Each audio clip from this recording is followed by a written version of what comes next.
যদি সাংস্কৃতিক বিপ্লব সাধিত না হয় তাহলে রাজনৈতিক বিপ্লব ম্লান হয়ে যায়।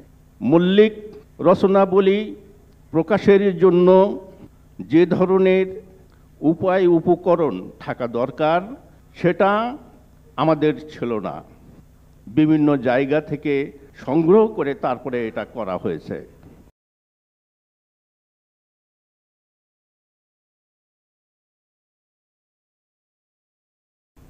আলহামদুলিল্লাহ। আউযু বিল্লাহি মিনাশ শাইতানির রাজীম। বিসমিল্লাহির রহমানির রহিম।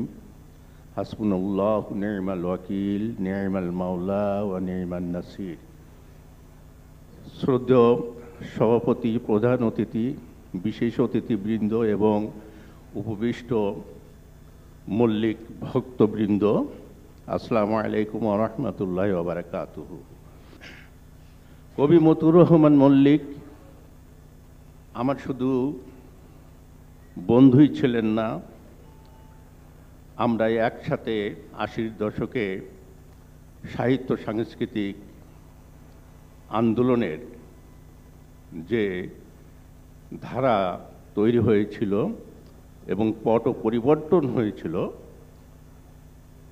আমরা সেই আন্দোলনের সকলের সহযোদ্ধা ছিলাম। আলহামদুলিল্লাহ। আজকে খুব ভালো হতো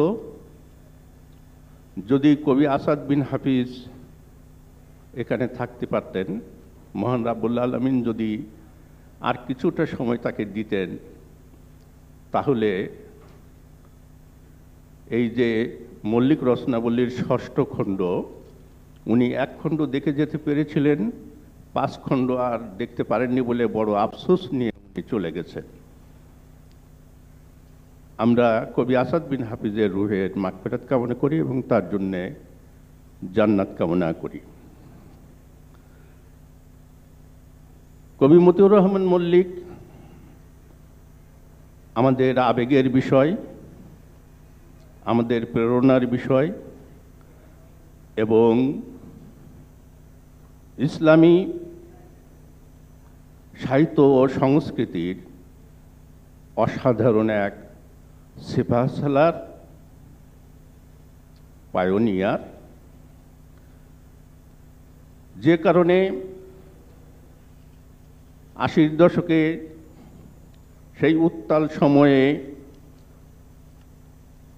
অচিন্তনীয় একটি বিষয় ছিল যে আমাদের সাহিত্য সংস্কৃতির একটি পৃথক প্ল্যাটফর্ম তৈরি করার সম্ভব হবে। এটা একটা কঠিন বিষয় ছিল চিন্তার, কিন্তু আল্লাহর রহমত এবং আমাদের ওই সময়ের সকলের আন্তরিক প্রচেষ্টায় মহান রাব্বুল আলামিন আমাদের সেই প্রচেষ্টাকে কবুল করেছিলেন। আমি সকল সময় বলি, আমার সাক্ষাৎকারেও একটি কথা বলি, সেটা হলো রাজনৈতিক মুক্তি আসলেই শুধু সব কিছু হয়ে যায় না। যদি সাংস্কৃতিক বিপ্লব সাধিত না হয় সেই সাথে সাথে তাহলে রাজনৈতিক বিপ্লব ম্লান হয়ে যায়। এর উৎকৃষ্ট উদাহরণ বহু রয়েছে। আমি অনুরোধ করব, এখানে আমাদের অনেক রাহবার আছেন সাহিত্য সংস্কৃতির ক্ষেত্রে, এই রাহবারগণ যেন একটু বিশেষভাবে চিন্তা করেন।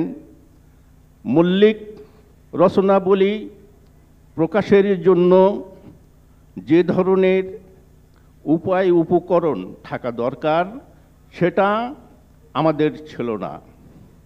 বিভিন্ন জায়গা থেকে এটা সংগ্রহ করে তারপরে এটা করা হয়েছে। আমার অনুরোধ থাকবে আগামীতে যেন এই দুরূহ সংকট কেটে যায়।